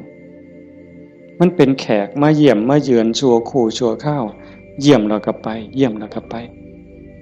แต่ว่าเฮาขาดสติบ่นี่มันเยี่ยมตลอดเวลามาทางตาแน่ทางหูแน่ทางจมูกแน่ทางลิ้นแน่ทางกายแน่รับหูรับตาไว้ก็มาทางใจคิดอยู่ตลอดนี่คือแขกในเมื่อแขกมาเยี่ยมดูจิตใจอ่อนล้าเจ้าของบ้านบ่ได้พักข้าแต่ต้อนรับแขก ไม่ว่าเคยเป็นบ่ล่ะสมมุติว่าเป็นเฮาเนี่ยนะเดี๋ยวกับผู้นั้นมาผู้นี้มาต้อนรับอยู่หมดมื้อหมดเว้นหาข้าวหาน้ำให้อยู่ให้กินคอยเว้าคอยจาทักทายปราศัยเมื่อยเนี่ยคนบ่ได้พักก็เมื่อยก็ล้าใจบ่ได้พักก็คือกันเดี๋ยวก็โลภเดี๋ยวก็โกรธเดี๋ยวก็หลงเดี๋ยวก็ฮักเดี๋ยวก็ซังเดี๋ยวก็ย้านอยู่หั่นแต่คันเราได้เฮ็ดสมาธิได้ภาวนาจิตมันได้พักเป็นพักเกิดความหนักแน่นมั่นคงเด้เวลาที่จิตเฮามีสมาธิเกิดความหนักแน่นมันบ่เป็นสมาธิแบบที่เฮาเว้าถึงกันจนว่านิ่งสว่างดับไปเป็นชั่วโมง2ชั่วโมงเป็นมื้อเป็นเว้นก็สร้างเพียงแค่เฮาเห็นลมเข้าลมออกเนี่ยเฮาเห็นพุทโธติดต่อกันจัก5นาที10นาทีมันมีแห้งแท้เด้ไม่ออกหลายคนเป็นอยู่มั้งเห็นพุทโธลมเข้าก็พูดลมออกก็โธต่อกันจัก5นาที10นาทีนี่มันเกิดความมั่นคงในใจคันแม่นกกเสานี่ก็ซ้ำเสาปูนแล้วอยู่บ่ติงเด้จิตใจบ่หวั่นไหวนักแน่นมั่นคงโยกบ่ได้เห็นบ่เจ้าขันไปกว่านั้นบัดน่ะอ่านเบิ่งความคิดปั๊บหูปั๊บคิดปั๊บหูปั๊บคิดปั๊บหูปั๊บเฮานั่งจังซี่คือกันไม่ออกคันสมมุติว่าเฮาพุทโธแล้วมันมักคิดเอาแนวใหม่มึงคิดกูสิเบิ่งบัดนี้บ่พุทโธแล้วเศร้าพุทโธคิดปั๊บหูปั๊บคิดปั๊บหูปั๊บบ่คิดต่อมันเด้บ่คิดซอยมันหูมันซื่อๆมันเศร้าเด้หูปั๊บมันเศร้าเลยเด้มันอยากอาย ซ้ำกับลูกกับหลานสิไปลักกินของเนี่ยเสียงตาหน่อยเบิ่งหดมือปั๊บรถได้เป็นแนวนั้นเบิ่งความคิดอันนี้ก็ตนหนึ่งเอาไปเอามาหูขบวนการกันแรกๆตั้งเถอะมันคิดไปแล้วสมมติก็เขียนหนังสือนี่บออานอบานไม่โทบ้านบออัวบัวออามองามฮอดพุ่นจังคิดออกฮอดม่อมาหรอโอ้ยคิดไปอย่างฮอดพุ่นตั้งสติไหมมันเขียนไหมมันอาจสิฮอดงออาบ่ทันได้ม่อมาฮอดสระปั๊บหูปั๊บขันหูรู้มันสิสั่นเข่าได้บัดแต่ขันแรกๆปั๊บมันฮอดงออามองามบ้านบัวงามมันเฮาตั้งสติดีๆเอาก่อนมันมาฮอดม่อมาเนี่ยมันว่าหยังก่อนสระอาก่อนสระอาเด้งองูก่อนงองูเด้ว่าแหวนก่อนว่าแหวนมหานากาศก่อนมหานากาศบ่ใบไม้ไล่ถอยกลับมาลุ่นไปอีกสั่นเข่าคิดปั๊บหูปั๊บคิดปั๊บหูปั๊บการปรุงแต่งของจิตของสังขารมันไปบ่ได้ไกลเพราะหูมันอยู่จอบมันอยู่จากไปหอดบ้านบัวงามมันต้องบัดสุดท้ายมันหอดเพียงแค่บออาเพราะท่านไม่โทษสั่นเข้ามาหอดบอใบใหม่มัดโตเบิ่งดูบอใบใหม่เพียงแค่ขอดหัวหูจักหยุดปุ๊บเป็นแนวนี้ก็เป็นตรงมันว่างตรงมันนิ่งตรงนี้กิเลสบ่มานั่นคือจิตเดิมสะอาดบริสุทธิ์บ่พาเจ้าของถูกเข้าใจได้เลยว่าคำสอนของพระพุทธศาสนาสูงสุดเพื่อบ่ทุกข์คำสอนของพระพุทธเจ้าทั้งหมดเป็นไปเพื่อดับทุกข์เป็นไปเพื่อพ้นทุกข์จังว่าความว่างจากความยึดมั่นในความเป็นตัวเป็นตนในสิ่งที่ใดที่มีที่เป็นเฮาประพฤติปฏิบัติจังสี่คือกันเดินจงกรมนั่งสมาธิเพื่อเจริญสติสัมปชัญญะปัญญาสมาธิให้มันหูเท่าทันในเมื่อกิเลสเกิดมากระทบกิเลสคือความทุกข์คือความเดือดร้อนความเศร้าหมองต่างๆมันจะเกิดขึ้นกับจิตกับใจมันมาทางไหนมันมาทางตามันเข้าทางตาเข้าทางหูทางจมูกทางลิ้นทางกายทางใจเพิ่นเอิ้นว่าอายตนะเป็นเครื่องเชื่อมต่อภายในก็มี6ภายนอกก็มี6ตามันเป็นคู่กับรูปหูเป็นคู่กับเสียงจมูกเป็นคู่กับกลิ่นลิ้นเป็นคู่กับรสกายเป็นคู่กับสัมผัสใจเป็นคู่กับอารมณ์มันใส่ตาใดเข้าทั้งตาใดมันเข้าทั้งตาใส่หูใดมันเข้าทั้งหูใส่ดังใดมันเข้าทั้งดังใส่ลิ้นใดเข้าทั้งลิ้นรับหูรับตาไว้มันเข้าทั้งใจไปเฮาฝึกสติสัมปชัญญะเพื่อให้อยู่กับปัจจุบันให้มันเท่ามันทันให้มันเร็วเวลาเกิดการกระทบตาเห็นรูปปั๊บตาบอดมันต้องเห็นตาบอดมันต้องเห็นเป็นเรื่องธรรมดาเห็นปั๊บเฮ็ดจังได๋บัดเฮ็ดจังได๋ในเมื่อตาเห็นรูปปั๊บเฮาสิรักษาใจบ่ให้มันหักบ่ให้มันสั่งบ่ให้มันดีใจบ่ให้มันเสียใจนี่คือตัวปฏิบัตินี่คือทางสายกลางเห็นปั๊บให้ใจเป็นปกติคือบ่ทันเห็นคือกับเฮานั่งเบิ่งพุทโธตาเห็นปุ๊บหูปั๊บแต่ว่าให้นิ่งอยู่คือเก่าอย่าให้เกิดดีใจเสียใจอย่าให้เกิดหักเกิดสั่งขันมันจำเป็นสิต้องจัดการกับสิ่งที่เฮาเห็นก็เฮ็ดด้วยจิตเป็นปกติสมมติว่าขึ้นไปตั้งเฮือนมีขี่ไก่ไปด่าไก่กับบ่แม่นอีกปล่อยให้ไก่กับบ่แม่นอีกละคิดเป็นตาสร้างไก่กับบ่แม่นอีกละบ่ถึงมัดเฮ็ดให้จิตเป็นปกติยากอยู่ได้บ่ง่ายจักเม็ดไม่ออกย้อนเฮาเฮ็ดบ่ได้นี่เฮาจังเกิดจังตายเที่ยวตกนรกเป็นเปรตอสุรกายเที่ยวขึ้นสวรรค์เที่ยวลงนรกอยู่นี่ย้อนเฮ็ดจิตเป็นกลางบ่ได้เห็นขี่ไก่ก็สิไปสั่งไปด่าไก่แต่คันเห็นเงินแบ่งพันถิ่มอยู่เป็นจังได๋บัดมันสิว่าดีใจที่ละว่าติ อันนี้ก็บ่ถึกดีใจพอใจก็บ่แม่นให้จิตเป็นปกติคันสิจับสิหยิบมันมีเจ้าของบ่ก็หยิบไปหาเจ้าของเอาเก็บไว้ซะก่อนก็จังค่อยไปกาดหาเจ้าของก็บ่คิดว่าสิเอาจังสี่คือกันคันบ่มาทางตาล่ะมันมาทางหูบัดนี้สมมุติว่าเขาด่าปุ๊บได้ยินเสียงด่ามาเฮ็ดจังได๋สิเฮ็ดใจเป็นปกติบ่เสียใจบ่น้อยใจคันพวกเพิ่นปฏิบัติเนาะเพิ่นจังว่าได้ยินเนาะเอาสติไว้ที่หูเกิดขึ้นที่หูก็ดับลงที่หูได้ยินเนาะบ่ให้ราคามันเถาะบ่ให้ราคาเลยบ่ดีใจนำบ่เสียใจนำเสียงกระซักว่าเสียงบ่แม่นสัตว์บุคคลตัวตนเล่าเขาเว้าง่ายแต่ว่าเฮ็ดยากที่สุดก็ย้อนว่าฝึกบ่ทันพ่อคันผู้ฝึกได้แล้วก็เย็นคือเก่าเด้คือหลวงปู่ชาเพิ่นว่าผู้ที่ฝึกบ่ทันได้คือบ่ทันเข้าใจคนด่าย่างไปเสาก็ด่าไปยามแล้งก็ด่าเห็นยามใดด่ายามนั้นก็ไปเครียดให้มันเป็นยังด่ากูเพิ่นว่าหมัดมือนึงเขาว่าอย่าไปหัวซ่ามาเด้อผู้บรรดาคนเนี่ยเป็นบ้าตัวเศร้าเครียดเศร้าสั่งนั่นคือจิตเป็นกลางแล้วกลับคืนสู่ฐานเดิมของมัน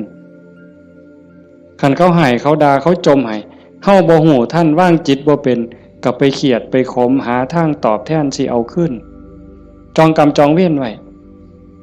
แต่ขันทาย่องแล้วบัดเนี่ยเป็นจังไดบัดแต่คำย่องคำย่อมากเฮาก็ดีใจก็บวกฟู่ขึ้นบ่ถือคือเก่าเสียใจก็บ่ถือดีใจก็บ่ถือแต่ให้จิตเป็นกลางๆนี่คือขอปฏิบัติธรรมชาติจิตเป็นจังซั่นมันบ่เคยฮักไผมันบ่เคยสร้างไผจิตนี่ฮักก็บ่เป็นสร้างก็บ่เป็นดีใจก็บ่เป็นเสียใจก็บ่เป็นโลภโกรธหลงก็บ่เป็นย่านหยังก็บ่แม่นมันเป็นปกติของมันอยู่กลางๆจังซั่นแต่ว่ารักโกรธเกลียดกลัวอิจฉาริษยาน้อยเนื้อตามใจย้อนกิเลสมาย่อมแขกมาเยี่ยมเนี่ยมันพาเจ้าของบ้านป้วงเดี๋ยวนี้ก็ซ้ำกับเฮาอยู่เฮือนธรรมดานี่แล้วเคยเห็นอยู่ตัวบางปีใหม่นี่ลูกหลานเฮาอยู่เฮือนธรรมดากับพ่ออยู่บัดหมู่มาชวนกินเหล้ามันก็เมาอยู่เฮือนเฮาหั่นแหล้วเป็นจังได๋ซั่นพาเจ้าของบ้านป้วงเลยให้เฮารักษาใจเจ้าของให้เป็นปกติเฮาประพฤติปฏิบัติเพื่อสิ่งนี้เด้โยมตาเห็นก็ให้รักษาใจไว้ปกติหูได้ยินก็รักษาใจไว้ให้เป็นปกติจมูกได้กลิ่นหอมเหม็นก็ปกติลิ้นได้รสก็ปกติแซ่บบ่แซ่บนัวบ่นัวก็ปกติคันมันสิเติมก็เติมไปที่ละน้ำปลานั่นสิเติมเกลือก็เติมไปที่แต่อย่าไปคิดสร้างแม่ครัวอย่าไปจมให้เขาหนาวร้อนมันหนาวมากก็แม่นว่าสิทนกรรมฐานนี่บอกว่าให้ปล่อยว่างหนาวก็สิเสืออยู่ซื่อๆบ่ห่มมันดอกผ้านี่ก็แล้วแต่ว่าธรรมชาติมันก็ให้ห่มแต่ว่าก็อย่าทุกข์อย่าเดือดร้อนรักษาใจเป็นปกติคันบ่จังซั่นนี่คนมันติดชั่วก็ติดได้ไม่ออกดีก็ติดชั่วก็ติดแม่นบ่หมู่เจ้าว่าเฮาไผสิเถียงสมมุติว่าตาเนี่ยมันก็บ่แม่นว่ามันสิมักแต่ของถูกใจมันเด้มันได้สิถูกตาแล้วมักเบิ่งได้สมมุติว่าเห็นผู้สาวเห็นผู้บ่าวเห็นคนงามที่เฮาพอใจบ่แม่นเฮาสิเบิ่งแต่คนที่เฮาพอใจเด้เขาเดียวก็เหลียวเบิ่งก็ดีใจโอ้ยงามเนาะโอ้ยพอใจเนาะบ่แม่นแต่จังซั่นอันคนผู้เฮาสร้างนี่ไม่ออกเคยเป็นบ่โอ้ยจะแม่นกูสร้างปานตาสิแตกเพิ่นว่าสร้างปานตาสิแตกแต่ว่าแม่นเบิ่งบ่เศร้าเนี่ยเอ้าเคยเป็นบ่หมู่เจ้าบ้าหือดีซั่นคำนั้นเป็นตาสร้างกูบ่อยากเห็นก็อย่าไปเบิ่งอีกติล่ะเพียงจังเบิ่งบ่เศร้าซั่นเห็นบ่นี่คือมันโง่อาตมาผู้หนึ่งล่ะโง่แนวเนี่ยผู้ใดเศร้าโง่เนี่ยสาธุนำเด้อว่ามันเป็นตาสร้างยังไปเหลียวเบิ่งดูอยู่เอาดังบัดนี้ทั้งจมูกเนี่ยกับมันเราคนมักหอมติดหอมอย่างเดียวได้ไม่ออก มื้อเจ้าเป็นบ่ติดเหม็นไหมปลาแดกไหมปลาแดกเหม็นนี่ฮะว่าปลาแดกหอมเนี่ยตำบักฮวงคือสีแซ่บเปล่าวะนักกับไปกว่านั้นเล็บตีนสักโอ้ยบ้าคือดีกิ่มเล็บตีนสักออกมาเหม็นแทนที่สิทิมนะดมเว้ยดมเท่านึงกับบ่ว่าเด้ดมเท่าสองหมดแล้วแงกหน้าแงกหลังมีผู้เห็นกูบ่นอเพิ่นว่าลี่ดมนั่นน่ะเมืองอุบลเป็นด้วยวะยังจะเป็นแต่ศรีสะเกษเอาไว้โอ้ยแทนที่สิเอาถิ่มเนาะแต่มาว่าแงกหน้าแงกหลังเทื่อที่3ที่4บ่มีคนเห็นดมอีกสักเทื่อก่อนจังถิ่มนั่นใส่ว่ามาของหอมว่างจิตเป็นกลางบ่ได้นี่สติปัญญามันบ่พอเห็นบ่อย่าว่าแต่แสบบ่แสบเลยนัวบ่นัวเลยสัมผัสคือกันเย็นห่อนอ่อนแข็งใจคือกันเนี่ยมันบ่ดีคิดแล้วเฮ็ดเจ้าของเป็นทุกข์คิดพ่อเฮ็ดเจ้าของห้องไห้น้ำตาหลั่งน้ำตาไหลก็ยังมีโอกาสนอนมือกายหน้าผากคิดฮอดแล้วก็น้ำตาไหลสะอื้นอยู่ผู้เดียวบ้าคักๆเนี่ยเด้คนเนี่ยก็แนวมันถูกใจเจ้าของก็นอนคิดเห็นแล้วก็หัวยุ่มอยู่ผู้เดียวพลิกไปพลิกมาจนเก็บไปฝันแล้วเว้ย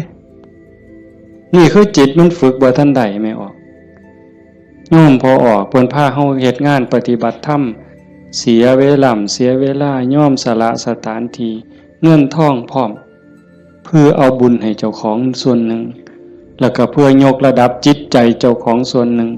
แล้วก็เห็นว่าทุกคนคือพี่คือน้องป่วนร่วมทุกข์เกิดแก่เจ็บตายทุกคนเคยเป็นพี่เป็นน้องเป็นญาติสายโลหิตเป็นสามีภรรยากันมานับภพนับชาติบ่ถ้วนชาตินี้ชีวิตนี้ได้เข้าใจในหลักธรรมคำสอนของพระพุทธองค์กะหวังให้เกิดประโยชน์สูงสุดส่วนหนึ่งเราก็ฉลาดบักคักถ้ามาเสือสู่คนที่นั่งอยู่นี่แบ่งบุญเล่าเด้เรากินเปอร์เซ็นต์หมู่เจ้าได้เนี่ยเป็นพ่อค้าสำนะหัวพ่อค้ายังมีอยู่นี่แม้แต่เฮ็ดบุญเด้ถ้าเบิ่งมืออื่นทราบบัดสิเมื่อนี่บัดสิเมื่อนี่จากโอ้ยอนุโมทนาสาธุเด้อนำพ่อใหญ่เด้อพ่อใหญ่ก็สาธุเอาหมดให้เจ้าได้บุญหลายๆจะแม่นอ่อนซ่อนเจ้าเห็นบ่เปอร์เซ็นต์ที่เราได้นำหมู่เจ้าเนี่ยจิตเราก็สะอาดขึ้นยิ่งเข้าใจในการประพฤติปฏิบัติหวังยกจิตยกใจพลังบุญตรงนี้เฮ็ดให้จิตเราสูงขึ้นมีกำลังใจขึ้นมีความเพียรพยายามมากขึ้นจิตโล่งโปร่งเบามากขึ้นพลังบุญมันส่งนี่คนฉลาดก็เฮ็ดแนวนี้คันคนบ่ฉลาดเด้มีที่มีสวนจังซี่สถานที่ดีๆจังซี่ส่วนหมู่มากินเหล้ากระท่อมงามๆมันสินั่งกินเหล้าเบิ่งแสงเดือนแสงดาวใจมันสิอ่อนซ่อนคักแล้วไปอีกคนละแนวแต่คนมีปัญญาเฮ็ดอีกแบบ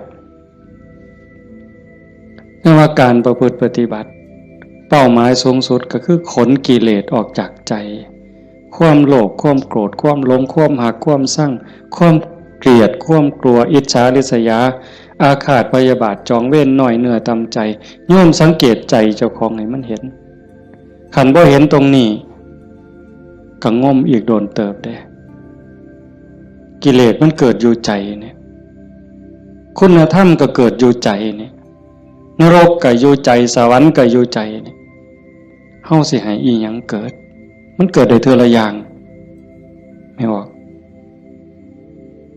ความโลภความโกรธความหลงอิจฉาริษยาอาฆาตพยาบาทจองเวรน้อยเนื้อต่ำใจหักสั่งเกิดในใจเขาเกิดได้เทื่อละอย่างซ้ำกับตะเว้นขึ้น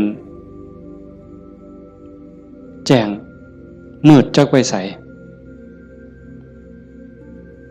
เหมือนยังตะเว้นตกดินความมืดจักมาแต่ใสความแจ้งจักไปใส ย่ำเฮาดีใจนี่ความเสียใจจักไปใส่มิดอ้อยซอยย่ำเฮาสร้างขึ้นมาหักกับมดอ้อยซอยผัวเจ้าของนี่แล้วเคยเปลี่ยนบ่ผัวเจ้าของเมียเจ้าของนี่ฮักปานสิกลืนกิน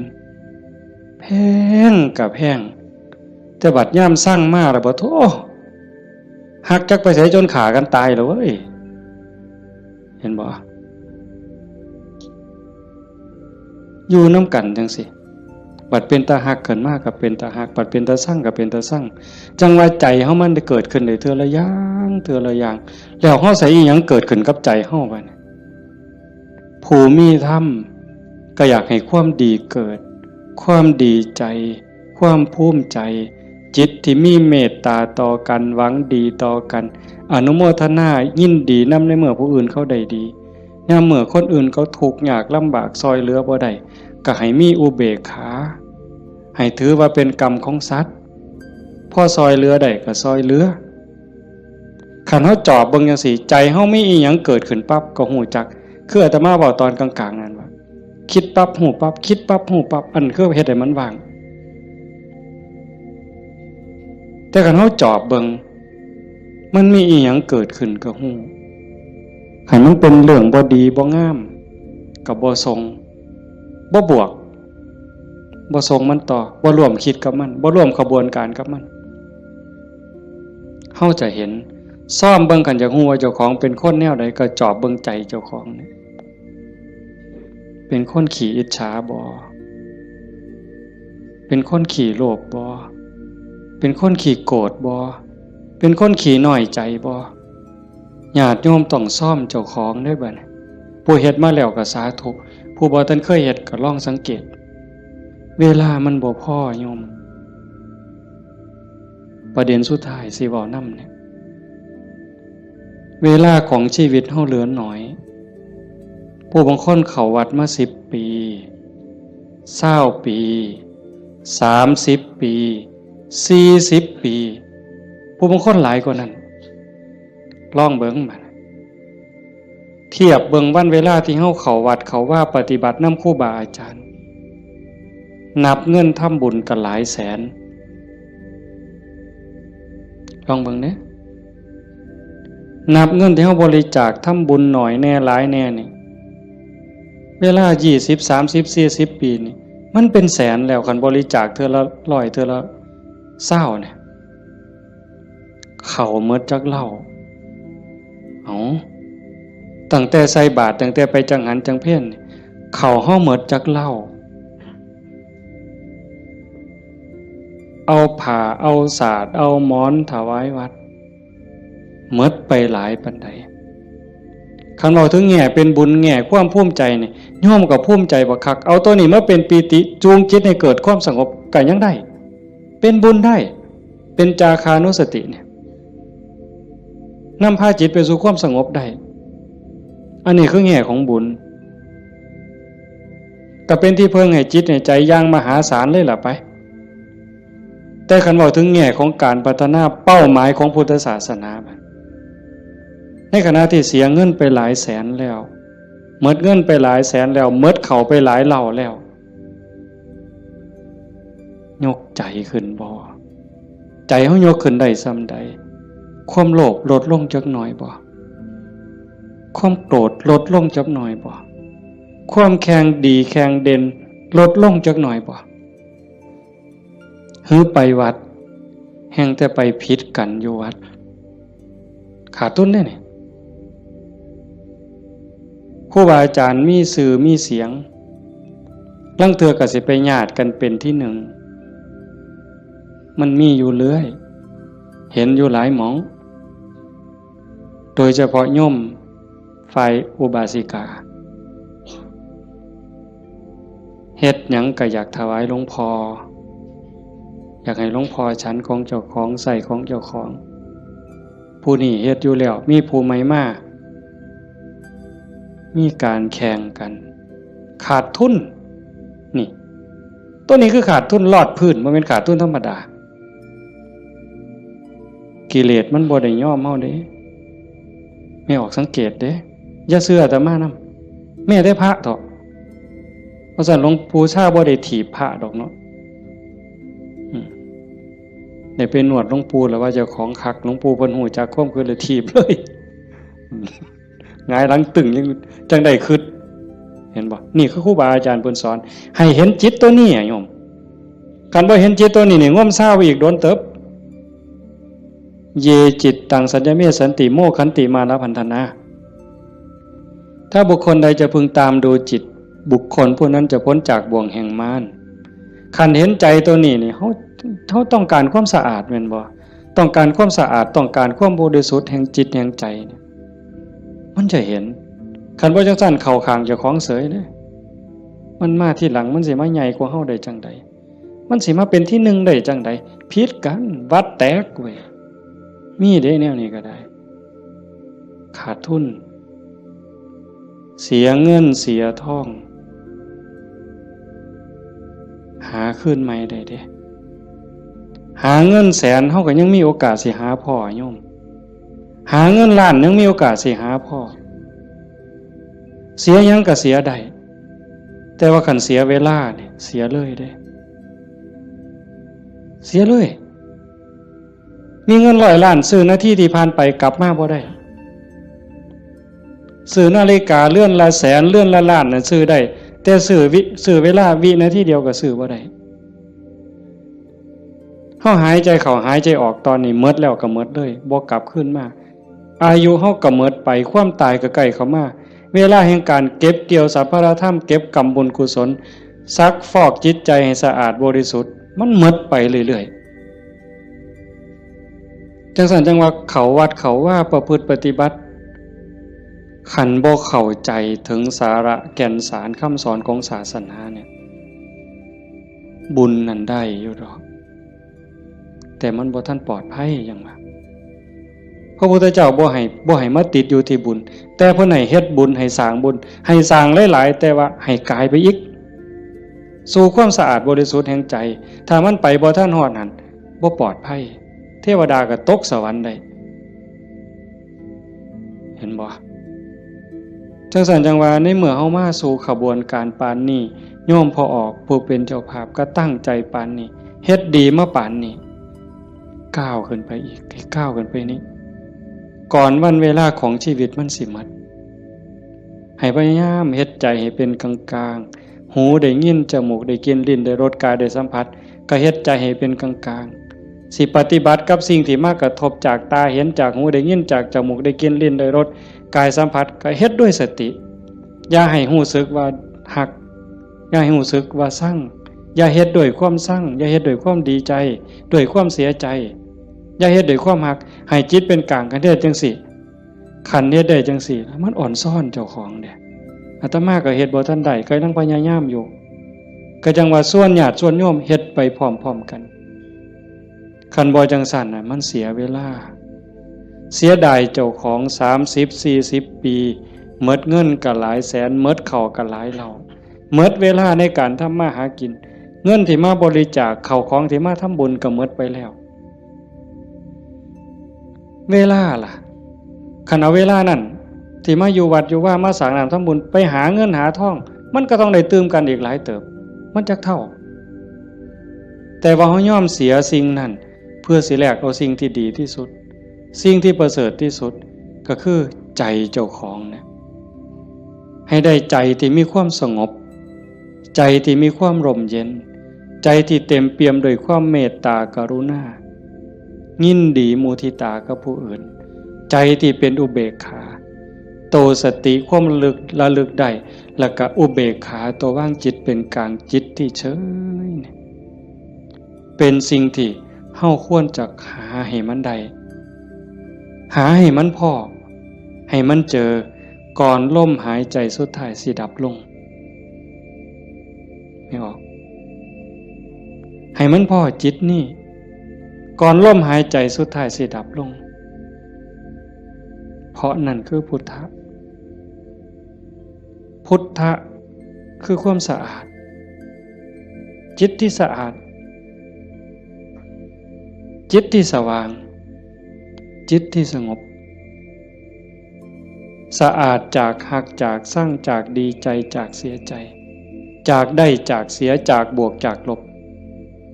สว่างสวัยด้วยสติปัญญาหูเท่าท่านตามความเป็นจริงหักก็ตามสร้างก็ตามสรรเสริญนินทาก็ตามลาภยศสรรเสริญก็ตามสว่างตาโดยแสงไฟเพิ่นบอกสว่างใจโดยแสงธรรมบ่ยินดียินร้ายเห็นทุกสิ่งทุกอย่างเกิดขึ้นตั้งอยู่ดับไปอนิจจังทุกขังอนัตตากฎของแต่ละขอบงำสรรพสิ่งอยู่สะอาดสว่างสวัยด้วยสติปัญญาสงบนิ่งจิตใจบ่กระเพื่อมด่ามากกับบ่กระเพื่อมย่องมากกับบ่กระเพื่อมนักแน่นคือกับหินเนี่ยจิตใจของพุทธะเป็นแบบนั้นสะอาดสว่างสงบหูเท่าท่านตื่นจากความลับไหลเบิกบานจากการที่เจ้าของบ่มีโทษตรงนี้เป็นวิชาการของพุทธศาสนาเป็นหลักที่ชาวพุทธต้องปฏิบัติอันสิไปอ่อนว่อนบวงสรวงสวดแล้วก็ขอสวดแล้วก็ขอขันมันได้ซ้ำนั้นมันก็สิดีอยู่ขันมันได้พระพุทธเจ้าก็พาเฮ็ดแต่ตรงนี้ที่พระพุทธองค์เพิ่นสอนสลบจักเทื่อกลัวสิเป็นพระพุทธเจ้าหลวงปู่ชาลำบากปานใดอาตมาเคยอ่านพอเนาะว่าสิขึ้นไปอยู่เทิงภูว่าบ่อยากยุ่งบ่อยากยากนำการมาหาบิณฑบาต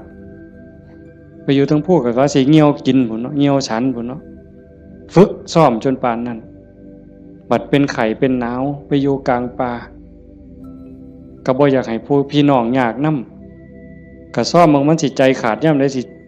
จูดไปสุดที่ถิ่มเพิ่นว่าบ่ได้ยินเสียงกวงห้องหลวงปู่เพิ่นปัญญาหลายดีเนาะอาตมาก็จังได๋ดอกมื้อนึงไปอยู่อยู่วัดวัง 2-3 มื้อนั่นล่ะก็เปิดวิทยุฟังหลวงปู่เพิ่นเทศน์อาตมาก็หัวอยู่ผู้เดียวจุจ่อๆสั่นๆนี่คำสอนหลวงปู่ซ่าอยู่กับเจ้าของนี่อยู่หูดังนี่เนาะอยู่กับขนตานี่ทักงุ่มจ่อๆธรรมะนี่โอ้จะเป็นปัญญาคักๆเพิ่นยังว่าโอปนัญญิโกเป็นสิ่งที่ควรน้อมเข้ามาใส่ตนมันบ่อยู่ไสไม่ออกคันเวลามันสิเข้าใจมันสิฮู้เล็กๆน้อยๆนี่ดอกมันหูในเจ้าของมันเห็นในเจ้าของนี่โอปนัญญิโกเป็นสิ่งที่ควรน้อมเข้ามาใส่ตนคันน้อมเข้ามาใส่ตนนั่นเป็นคำสอนของพระพุทธเจ้าคันน้อมออกไปจักแม่นคำสอนไผบัดนี้คันไปอ่อนว่อนบวงสรวงเทวบุตรเทวดาอินพรหมยมยักษ์พระเจ้าทั้งหลายนี่แล้วโลดแต่ว่าอาศัยการประพฤติปฏิบัติจังว่าการฟังเทศน์ฟังธรรมให้เป็นไปเพื่อความศรัทธาความเหลื่อมใสศรัทธาปาสาทะวิริยะความภาคเพียรพระพุทธศาสนาเพิ่นสอนเรื่องความภาคเพียร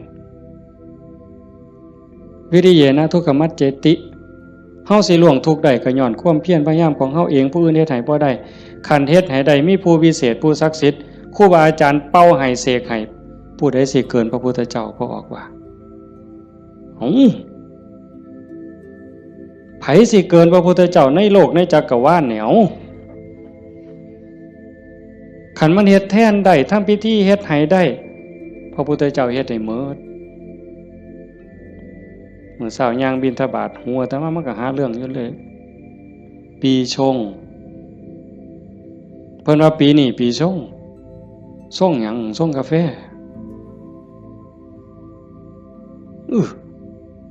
มันยากหยังกับปีกับเดือนนั่นเด้อปีชงเนี่ยเพิ่นนัดกันไปสวดมนต์สะเดาะเคราะห์มื้ออื่น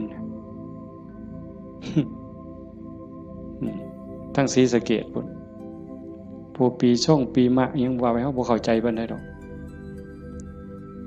พากันไปสวดไปสะเดาะเคราะห์ไปต่อชะตาไผสิเกินพระพุทธเจ้าก็ลองเบิ่ง ขันมันเป็นจังสันมันเฮ็ดจังสันพระพุทธเจ้าเฮ็ดมื้ออันไม่ออกมาเฮ็ดนี่ก็ต้องเฮ็ดให้เจ้าของสะเดาะเคราะห์ก็แม่นต่อชะตาก็แม่นเสริมดวงก็แม่นโดยการตั้งสติให้มันฮู้จักอีหยังผิดอีหยังถูกอีหยังควรบ่ควรตรงนี้ตรงมันแม่นพุทธะต้องเฮ็ดแบบนี้เพี้ยนมาจากภพจากศาสตร์คันเฮาบ่มีเชื่อเก่าไม่ออกคันว่ามีเชื่อของนักบวชนักปฏิบัติเป็นเชื่อเป็นอย่างเป็นเผ่าเป็นพันธุ์ไว้ตั้งแต่อดีตเฮาบ่มีมือมาเฮ็ดจังซี่ในเมื่อเฮามีของเก่ามานำพามาสู่การเหตุการณ์ทำจังซี่มีกัลยาณมิตรพาเหตุพาทำให้ทุ่มเทเต็มที่ถือว่าโอกาสได้เกิดมาเป็นมนุษย์ได้พบพระพุทธศาสนามีสติปัญญาหูดีหูชั่วหูผิดหูถูกยังมีสติหูอยู่จังสิเฮ็ดเต็มที่ก่อนมันสิหมดเวลาแล้วอย่าคิดว่าเจ้าของซ่าเด้ไม่ออกญาติโยมอย่าคิดว่าเฮาสิเฮ็ดบ่ทันตราบใดลมหายใจยังมีอยู่สติสัมปชัญญะยังหูผิดหูถูกเพิ่นว่าเฮามีโอกาสจนลมหายใจสุดท้ายจนลมหายใจสุดท้ายยิ่งเฮาฟังเทศน์ฟังธรรมอยู่บ่อยๆอยู่ประจำบัดจนหอดเฮาเจ็บเฮาป่วยเฮาใจสิขาดสิล้มสิตายสิ่งที่เฮาฝึกมาตลอดชีวิตทบทวนมาตลอดชีวิตหอดเวลานั้นมันจะว่างแม่นบ่แม่นก็แล้วแต่สิว่างว่ามันเอาบ่ได้แล้วร่างกายบ่แม่นของเฮาสังขารบ่แม่นของเฮาสรรพสิ่งในโลกบ่แม่นของเฮาดินดอนตอนหญ้าบ่แม่นของเฮาแม้แต่สังขารร่างกายก็สิทิ่มอยู่ไว้ๆนี่ว่างเด้ปล่อยเด้ตัวอย่างที่อาตมาได้พบมาญาติธรรมวันที่9 พฤศจิกายนอาตมาว่าจะพาไปสวดมนต์ที่พระใหญ่อำเภอเขืองในเพิ่นนิมนต์ไปเทศน์ก็เลยประกาศชวนญาติชวนโยมไปญาติธรรมกลุ่มหนึ่งผู้เฒ่าหน่อยที่สุดก็60แต่ส่วนใหญ่70ขึ้นไปเกิดอุบัติเหตุโยมอาจจะได้ยินข่าวอยู่ว่าจักรถสิเลี้ยวเข้าพระใหญ่เขื่อนเพื่อเขื่องในเลี้ยวเข้าไป2ขั้นหน้าไปติดหลุมสิลงจากทางลาดยางมันมีหลุมก็คอยหยอดขั้นหน้าคอยหยอดขั้นหลังก็จอดนิ่งๆรถวัดป่าใหญ่เมืองอุบลแล่นมาต่ำเข้าเต็มลำหลังหัวเก๋งนั่นคนอยู่ทั้งหลังนี่7อยู่ทั้งหน้า2คนทั้งหน้า2บ่เป็นหยังแต่อยู่ทั้งหลัง7คนนี่ฟ้องลงรถตาย3บาดเจ็บหนัก4เป็นจังไดพวกผู้เฒ่าทั้งหมดนี่ว่าชีวิตเฮาอันนี้เพิ่นเว้าก่อนเป็นได้เว้ามาเรื่อยๆดอกบ่แม่นเว้ามื้อนั้นเว้าเรื่อยๆเว้าตลอดถ้าเฮาได้เข้าวัดเข้าว่าได้ปฏิบัติเป็นนักรบตายในสนามรบตายยามใดก็บ่ย้านยิ่งไปเฮ็ดบุญตายแห่งแต่ดีบางสิเลยเด้ตายก็ตายไปแต่ว่าซุ่มยั่งนี่กระดูกโค้งหักแขนหักกระดูกสันหลังเคลื่อนกระดูกต้นข้อเคลื่อนขาหลุดโบกแม่นหมด2คนหนึ่งนี่หมอเขาว่าเป็นอัมพาตตลอดชีวิตซอยเหลือเจ้าของบ่ได้อาตมาก็ออกมาบ่ได้เทศน์จำสนอกได้ยินข่าวอาตมาเป็นนางลงปุ๊บก็เสียงหวอรถดังเลยพอได้ยินข่าวว่าเป็นญาติที่ทำก็แต่ตามเขามาโรงพยาบาลเขืองในพอแต่ไปหอดแม่ใหญ่นึงเขาก็ไปเขามาอุบลก็หลายแล้วแต่แม่ใหญ่นึงนอนอยู่ก็เจ็บ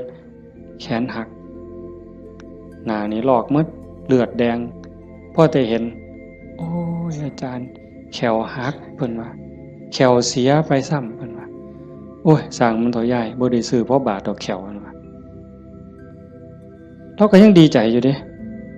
หลานหน่อยไปนำหลานอาตมาไปนำ2คนจับมือยายแน่มันหนาวมันสิไปทั้งเพิ่นแล้วนะมันหนาวจับมือยายแน่ให้ยายอุ่นแน่ให้ยายอุ่นแน่เด็กน้อยก็จับผู้คนก็บ่ฮู้เรื่องสลบไปบัดพ่อใหญ่นึงบัดกระดูกหักเขาก็คิดว่าแอวหักถ้ามาก็คิดยากหมอเขาก็มาจับนี่เขาก็เพื่อทดสอบว่าเป็นหยัง มาสุดท้ายเขาก็ว่าแอวหักกระดูกหักธรรมาก็โอ้ยตารู้ตนผู้เฒ่าเราก็ถามหาเมียเนาะครูนั่นโยมบ้านฟังเพศอาจจะเห็นพ่อใหญ่ผู้ดำๆมันเพิ่นสิเป็นครูแต่ธรรมาเอิ้นแต่เทวดาตาบ่เห็นห่วงดอกผู้เฒ่าขี่รถมาเกือบ20กิโลรถซาเล้งเพิ่นมานั่นเพิ่นก็ถามหาเมียเพิ่นอาตมาก็บ่ได้ปากดอกแต่หมอไปนำนั่นเพิ่นเว้าก่อนยายเพิ่นก็ถามหาตาอยู่จริงๆเขาไปอุบลตายก่อนหมู่ยายนั่นหมองหมอนเป็นตะเงิดหลายบัดนะอาตมาเยี่ยมอยู่โรงพยาบาลสรรพสิทธิ์ไปเยี่ยมเฒ่าผู้ชายหันก่อนโอ้ยอาจารย์บ่แม่นของเฮาจักอย่างเพิ่นว่าเด้บ่แม่นของเฮาจักอย่างบอกบ่ให้เจ็บมันก็เจ็บมันอยากเป็นหยังมันก็เป็นบ่แม่นของเฮาจังแม่นน้อเพิ่นว่าหลงว่าของเจ้าของมาตั้งโดนอันนี้ก็ตัวนึงหลังจากนั้นมาเยี่ยมแม่ใหญ่ผู้กระดูกข้อเคลื่อนกระดูกสันหลังเคลื่อนอันนี้หมอก็ว่าเป็นอัมพาตตลอดชีวิตบัดนี้ถ้ามาฮอดแล้วเว้าแม่ใหญ่นี่แล้วเว้าอีหลีน่ะเว้าแผ่วๆๆๆเสียงดังเว้าแต่กรรมฐานแล้วเว้าหยังดอกโอ้ยบ่ย้านจักหน่อยอาจารย์เพิ่นว่าลูกศิษย์อาจารย์ใหญ่วัดโน่นกุลมบ่ย้านเพิ่นว่านั่งสมาธิ6 ชั่วโมง9 ชั่วโมงสำบายตายก็ดีมันสิได้เศร้าเจ็บเศร้ามีแห้งเพิ่นว่าแต่ว่าเราหลับไปยามใดวึบไปยามใดเราว่าขาวอักลากนี่มองเราอุ่นคือมันสิใจขาดหลับไปยามใดปุ๊บสิคนใส่ชุดขาวเต็มอยู่ตลอดนี่คือนิมิตดีเด้คันตายในขณะนี้นี่สวรรค์เขาเอาเราไปแทบแต่ว่าเราปฏิบัติตลอดที่จริงเขาให้เราอยู่ห้องผู้เดียวเป็นห้องอันตรายแล้วพอนะโอ้ยดีแห้งอาจารย์เขาให้อยู่ผู้เดียวบ่มีผู้ใดมากวนปฏิบัติภาวนาเมิดขึ้นเพิ่นว่าอันบ่ฮู้ทิพย์เด้นั่นเจ้าของนั่นอันตรายที่สุดเพิ่นว่าเพิ่นสำบายไม่มีผู้ใดมากวนเพิ่นนั่นบัดเอาไปเอามาภาวนาตลอดอยู่โรงพยาบาลตลอดย่างได้ซุมื้อหมอว่าสิเป็นอัมพาตตลอดทั้ง2เท่านี่ตลอดชีวิตเลยซอยเหลือตัวเองบ่ได้แท้เดี๋ยวนี้ย่างได้ทั้ง2คนเห็นบ่มองอัศจรรย์หลายพอใหญ่เข็มนี่แม่ใหญ่ต้องค้ำเมียตายพ่อใหญ่ต้องเข็มพ่อใหญ่เข็มนี่คือทรมานตอนนี้ก็ย่างแล้วโยมแม่ใหญ่สวัสดิ์น้องสาวนั่นตายแล้วอีกผู้นึงถ้ามาเจอบ่ได้ตายบ่เอาเรื่องกับรถถือว่าเป็นกรรมเป็นเวรเป็นสิ่งที่เกี่ยวเนื่องกันมาใครแม่นเฮาสิว่าแนวใดมองอาตมาเงิดอ่อนซ่อนใจคนน่ะขอบ3ครอบครัวนี่ผู้นึงเจ็บสาหัสผู้นึงตายนี่บ่เอาเรื่องกับรถบ่เอาเรื่องกับครูกรณีถือว่าเป็นเรื่องของบาปของบุญเป็นเรื่องของวัฏสงสารให้แล้วต่อกันเขาก็บ่อยากมาซ่อนเขาก็บ่อยากพาเฮาไปตายนี่มองว่าคุณภาพของธรรมะมองเข้าใจธรรมะมันเฮ็ดใจได้ขนาดนั้นคักบ่มื้อนี้แม่ใหญ่นึงผู้เตรียมเนี่ยเผาไปวาง 2-3 มื้ออายุ89 ปี7 เดือนผู้หญิงเด้เลี้ยงลูกเมียใหม่ผัวเพิ่นไปมีเมียใหม่เพิ่นบ่เครียดเมียใหม่ออกลูกเพิ่นเอามาเลี้ยงพร้อมเอาไม่ออกเฮ็ดได้บ่ นี่คือน้ำใจคนนะแม่ใหญ่นี่เราปฏิบัติธรรมอยู่นำครูบาอาจารย์มาตลอดลูกเราดีหมดทุกคนเป็นหมอ2เป็นครูผู้หนึ่งเป็นเจ้าหน้าก็มีอยู่2คนแต่ว่าหม่องอัศจรรย์คือเราปฏิบัติตลอดโยมไม่ออกสวดปาติโมกข์ได้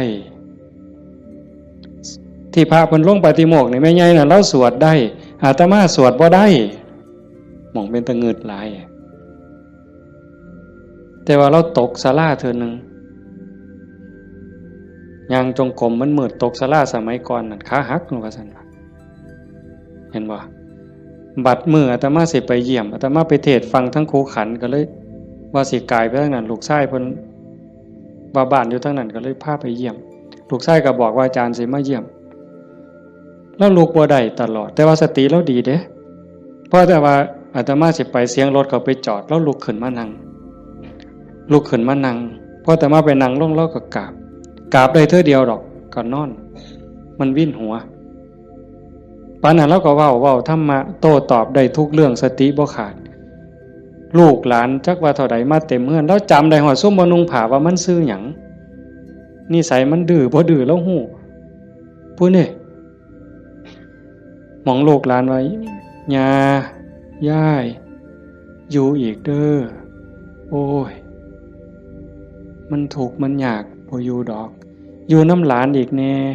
อยู่โดนแล้วผู้นี่มัดมือสิใจขาดหลานผู้เรียนอยู่จุฬากำลังขึ้นรถลูกชายว่าย่าถาหลานเนี่ยเด้อหลานกำลังขึ้นรถโอ้ยถาบ่ถามันก็บ่แม่นแม่วะแล้วว่าเป็นเรื่องของเพิ่นว่าเห็นบ่เป็นเรื่องของเพิ่นบ่แม่นเรื่องของย่า